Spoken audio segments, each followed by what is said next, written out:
Hello, and welcome to the Pragmatic Product Chat series, where we tackle the biggest challenges facing today's product management, product marketing, and other market and data-driven professionals with some of the best minds in the industry. I am Rebecca Kalogeris, Vice President of Marketing and Product Strategy at Pragmatic Institute, and your host for this episode.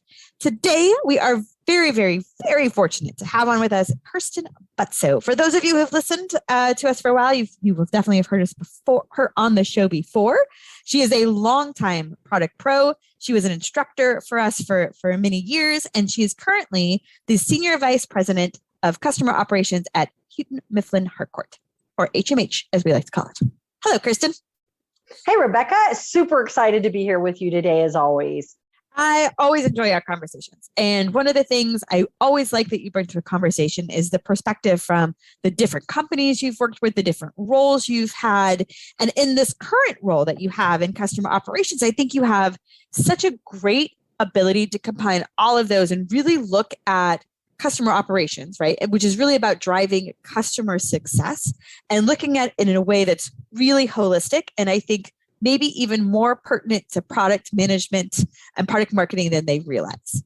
I couldn't agree more, Rebecca. The two are so closely intertwined. And I'm really fascinated by leading the customer success organization with HMH because customer success, is really a very immature discipline. It really didn't come into vogue as a discipline. And if we're being honest, probably about 5 years ago. And the big driver for that was as the world has moved to being software as a service, SaaS-based, subscription-based businesses, companies have stood up and realized, wow, we can no longer just sell our customers and then leave and then come back when they're ready to buy again. And that's the first time they hear from us. We have to earn their business on a regular basis because we have a subscription-based model. And so as companies have made this transition to being a SaaS-based business, being subscription-based models, they also have had to evolve all of their customer operations business as well. And so they've created these customer success organizations.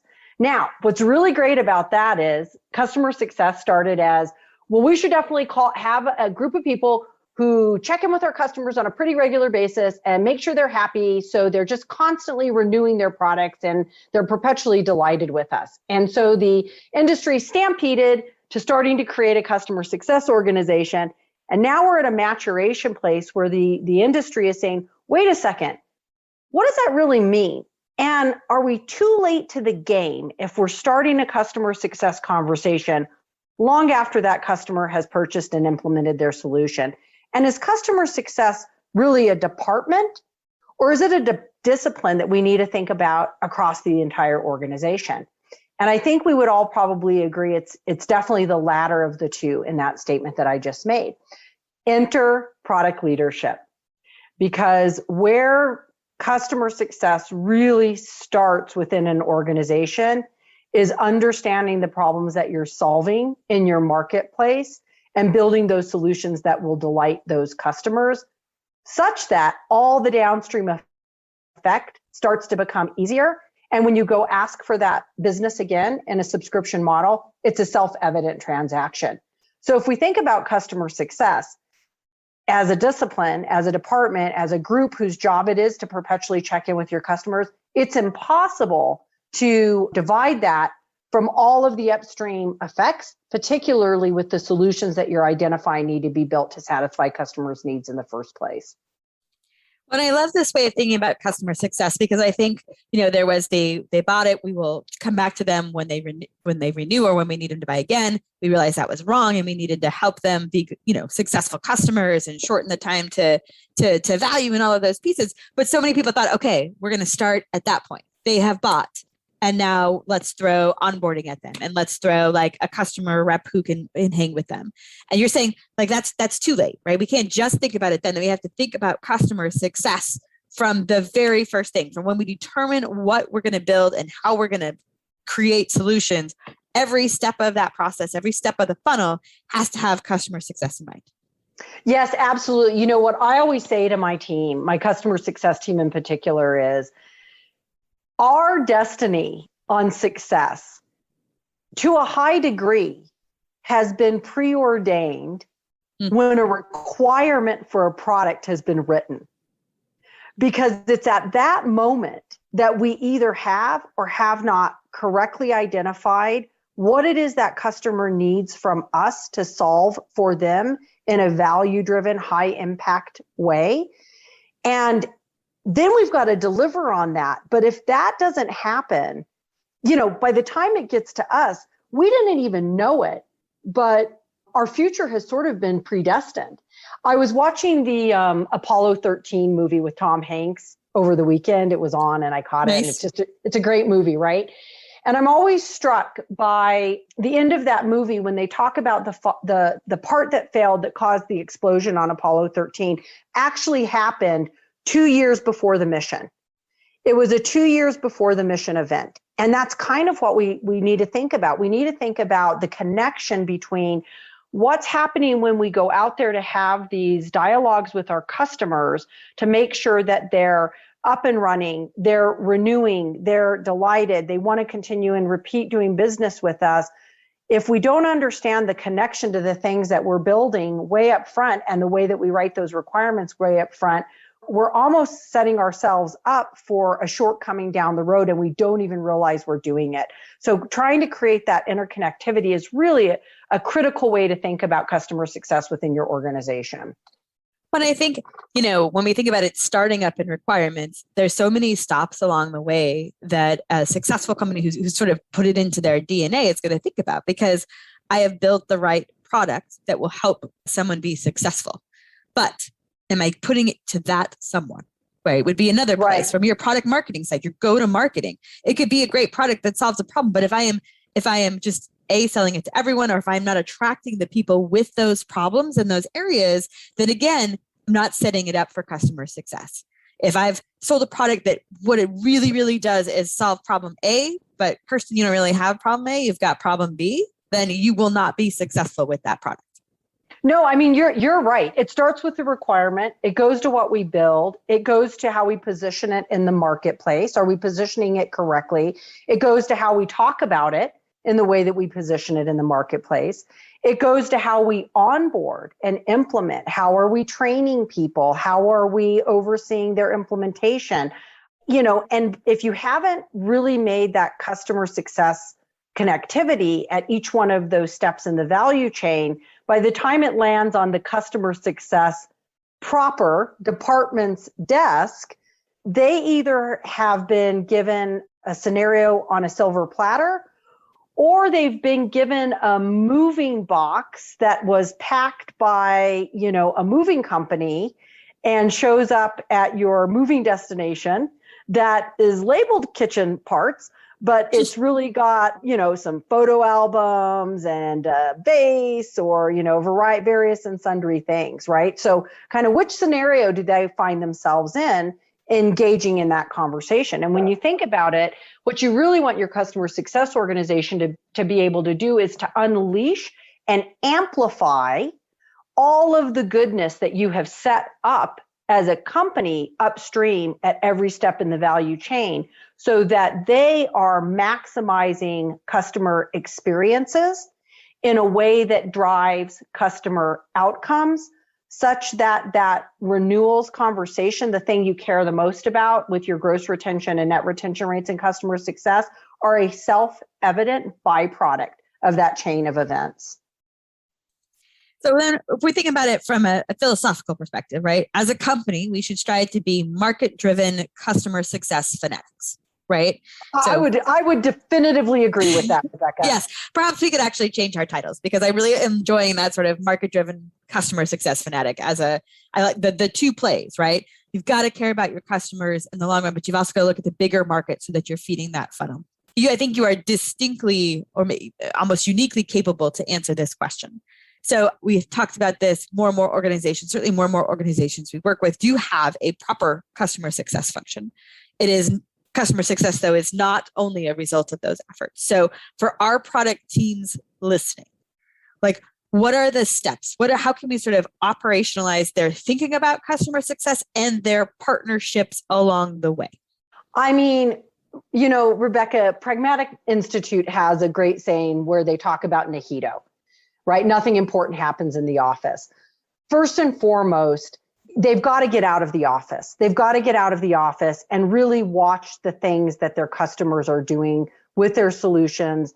Really, honestly, I know we say this all the time, but market problems are the top 3 criteria. Because if that moment in time isn't done with fidelity, the snowball will begin rolling down the hill. And it's very, very hard to recover it every step down the hill that it rolls. So market problems, clarity, understanding how your customers need help and assistance in implementing and onboarding the solutions that you're providing. Do they require special training? Do you require implementation services? Do you require tutorials? Is a product so easy and self-evident they can just pop it out of the box and begin using it?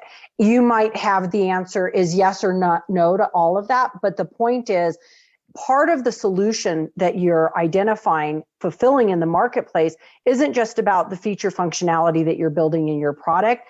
It's about how do we make sure that the services that we provide to get that customer using that product also are built with an understanding of the problems that that's solving. How do they behave with it? How do they onboard? What kind of tool sets do they need? How do they need to integrate things into their environment? It's just as important to understand that as it is to write requirements. And then down the road, once your customers are up and running and using, ongoing, right, market visits, understanding, okay, how do we take the things that they're doing? How do we really understand that? And how do we unleash that? And that's really where that customer success organization is critical. I will tell you an example in our businesses. We are very, very, very deeply passionate about ensuring that students use our products such that they will achieve grade level improvement from the beginning of the school year to the end of the school year. That's what we live and die by. And that's what is the hyper focus of our customer success organization is, have we done the things to make sure that that customer is using that product with fidelity such that the outcome we're trying to achieve, which is improving a student's educational outcomes, is actually happening. It's very difficult to do that super effectively if all of that other componentry isn't in place. So what I would say is, while Nahito is important, it's also important to understand and spend time with people downstream of the solutions and services that you're building and putting into the marketplace, to understand from the people who interact with those customers all day, every day, how it's really being actualized. We've talked about this before, Rebecca, and I'm gonna sneak this into this conversation, but I also lead our technical digital solutions and technical support organization. One thing I'm deeply passionate about is taking top contact center driver information. Why are your customers calling all day, every day? And using that as a fuel source way upstream on the things that you're building for your customers, because everything that you see happening in customer success and hear from your customers, everything you see happening where your customers are calling in and talking to you, they are calling you and telling you what you're doing wrong. That is a place where a customer is indicating distress in how you have not fulfilled something for them somewhere along the value stream. And so getting outside your organization is super critical, but also tapping into those resources that are on the front line inside the organization will start to help formulate that circle of life, if you will, of what you're seeing, how the products that you're building are actually getting used and actualized in the marketplace. Oh, so much good stuff there. So much to unpack, right? I mean, I think one of the things you talk about, as you were going through that and you were saying, first things, it starts with requirements, it starts with market problems. And I think what we talk about when we talk about requirements to work or user stories, whatever you call them, where you work, right, is that it both includes the what is the problem and the who, the persona, that's right? Who's it solving? And you think about it that way. The product team is the first one to sort of introduce the customer to the organization, to talk about who these are, the problems they are, the how, how advanced are they in different areas and all those places. Like, they're reflecting that back in. Otherwise, you'd go in blind, and then at the end you'd figure out who your customers were. And that sort of personas and to even understanding all the different personas are going to use your product or consume the output is, again, such a big part of how product management should support. But also, I think those personas, as with all of our research goes ongoing, is something too that your customer success team would be able to provide some real depth in certain areas as well to keep those evolving and adding like 3D-ness to them. Yeah, I love what you just said, 3D. And as I listened to you speak, I thought, oh, well, that's what I was trying to say. And Rebecca just said it 1,000 times better. So now I'm going to just riff off of that and take a little bit of credit, pretend like I came up with it. What I heard you describe is exactly what I was trying to articulate, which is the product manager understands what is the problem and who has the problem. And then that goes into the machine. Yep. And downstream, customers are calling. Customers are interacting with different parts of your organization, your customer success team, your services organization, whatever it is. That's a reveal into whether or not you hit the mark with what you conceived, with the who and the what when you started your user stories, your requirements. Because, there's always that art and science component of product leadership, right? You do the best that you can with the information that you have available. I personally have never found, Amazon sources a lot of product, but I haven't found a crystal ball that actually will prognosticate with metaphysical certitude how you're going to delight your customers with guaranteed outcomes. You're always dealing in the art form of doing the best you can with the information that you have available at the time. You're doing that perpetual validation, but you're not ever going to be 100% right because the market's always evolving. How wonderful that you have places in your organization that can give you a snapshot, a peek behind the curtains that give you an indication of what you conceived. Is it really manifesting itself the way that it can? And that's why it's so critical to have kind of a finger on the pulse on those parts of the organization as well, because they're your friends. This is the part of the organization that can say, yeah, we're looking in the curtain and I'm telling you, this is what we're seeing. This is what we're hearing. This is how it seems to be going. Is that what you wanted? Yes or no? And if you start to detect, maybe that's not the thing. Well, how wonderful is that? You have an instant data set that can give you information to go back and do that next iteration, that next evolution, because what you conceive and how it's being manifested in the actual usability of your solutions with your customers may not always be the same. And you have a built-in place in your company that can give you that first reveal. And I think you're silly not to leverage it. Well, if you think about it that way too, right? And you think about then the natural checkpoints along the way to make sure we are staying grounded in those problems and those personas, right? And sometimes the primary owner of that persona might change a little bit, right? If you have a design team, at some point they tend they delve deeper onto some of the user personas, and then they go to development, and then they go to sort of product marketing and go to market and their sales. There's all of these checkpoints as an organization at every sort of and now they hand off to the next one, and it's not, it's more iterative than that. Every one of those is a place to make sure that we are still grounded in that customer understanding and in that persona, that we're still focused on the problems and the people who are having them. Yeah, your whole organization has built-in calibration points, right? Your sales, what we built, what are you hearing? Are people are they wanting to buy what we built? No, yes. Or they want more, or this or that, right? Your marketing messaging, your, demand gen programs, right? When we go out there to generate demand for our solutions, is it a pretty easy thing to do because it's self-evident that people want what we've got? So if you look at every functional part of the business, there are these calibration checkpoints where you have, again, it's not market validated data. It's a proxy for the market. It's not direct, but it's a pretty great initial snapshot that can give you an instant clue about where you should maybe be spending your time when you get back out into the market, because you have an inkling of where it's not sitting quite right with your customers downstream. So instead of having to just blindly go out to gather market data for your next iteration, you have a sense of where things might be troublesome, and you can start there. It's an obvious place to start. It's not the only place, but it's a pretty good place. Yeah, no, I think that's totally true. One other thing I love talking to you because it always makes me think about different things. So if I am a PM, and I'm sure many PMs are already doing this, I'm going to be super clear. I'm not about to reinvent science, but as you're building out your business plan and as you're building out sort of your financials, and you talk about here's the revenue and you should have a really clear line item about sort of recurring revenue. What is the percent we think are going to renew? What does that revenue look like? Because, and this is where I think both of those need to be able to be in the discussion when you're having feature swap conversations, which none of us love to have, but is a truth, right? It is a truth when you get scope creep. It is a truth when you've got timelines.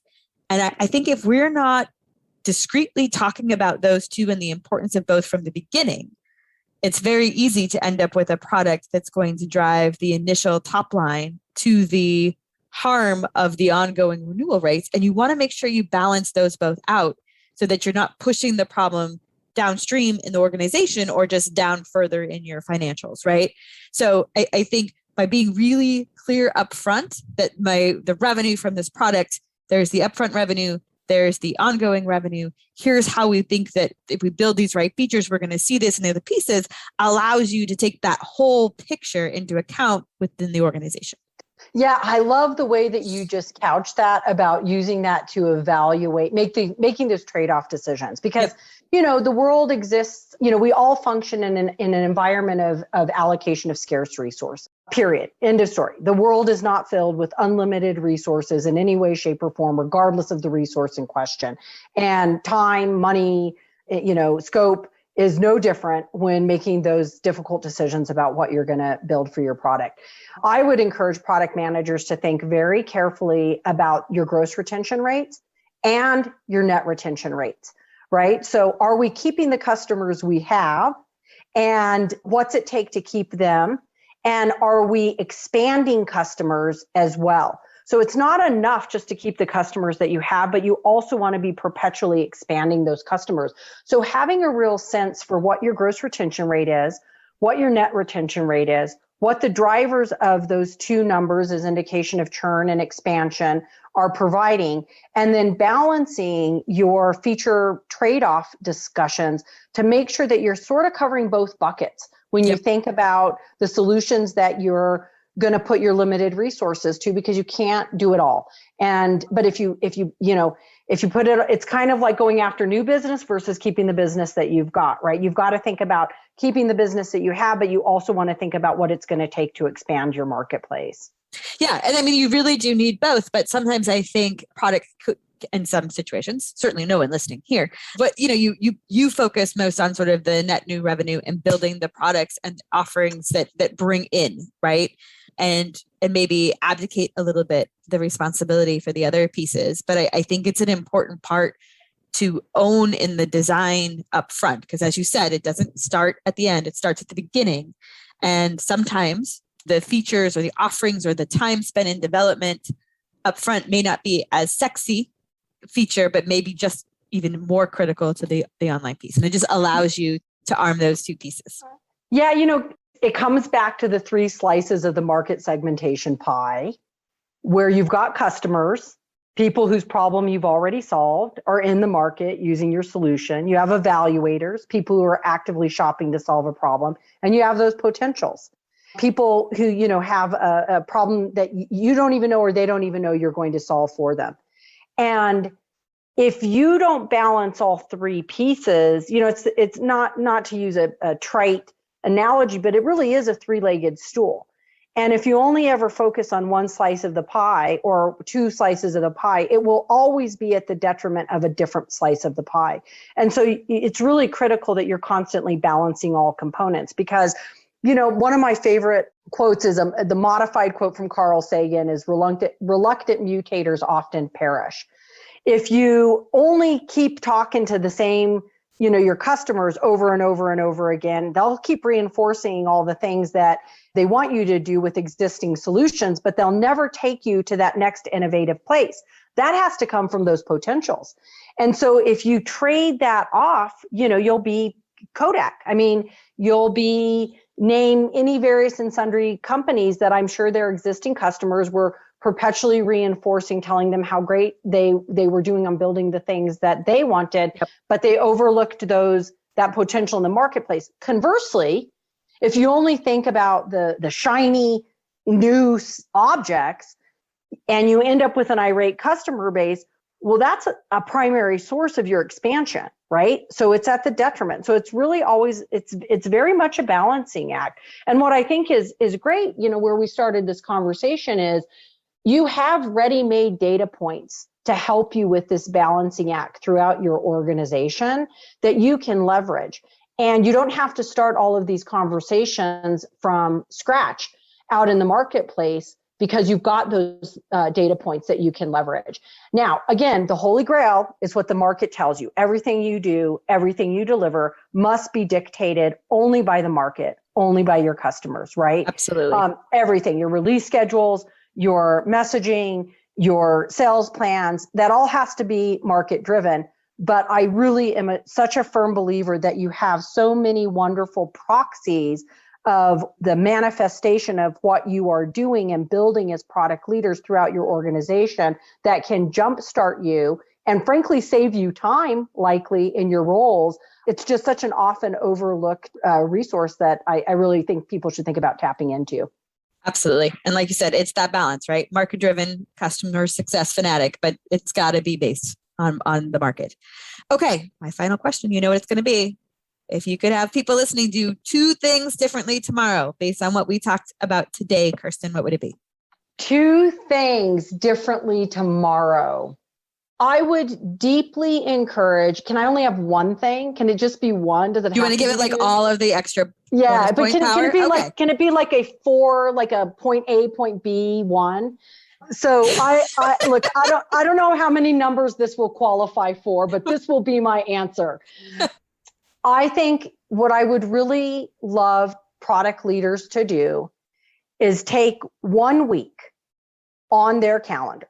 I know I'm asking a lot. Maybe you spread it out over a month, 5 weeks, one day a week. Wipe your calendar clean and go spend time on the front lines with some other part of the business. Go on a sales call, go listen to technical support, go sit and watch a customer success manager in action. Just go do a listening and learning exercise. All right, now it is going to be 2. So that's the first thing you're going to do. And then the second thing you're going to do is you're going to use that information to calibrate what it is you really need to have at the core essence of your being as a product leader. And that is getting that market data. So just putting that as an iterative, constant calibration point for I'm conceiving things based on solving a problem in the marketplace. Is the way I'm conceiving it manifesting itself in actual usage? Am I tapping into those data insights and using that to help inform my next actions as I go back out into the marketplace to gather additional market data? So that would be my call to action. I know that was a little convoluted, but it's a smart crew that listens to these, at least I'm going to assume. I don't know if smart people are going to turn into my podcast per se, but I do know you have an exceedingly smart audience. So I'm going to assume it's a smart group and they'll be able to put that together.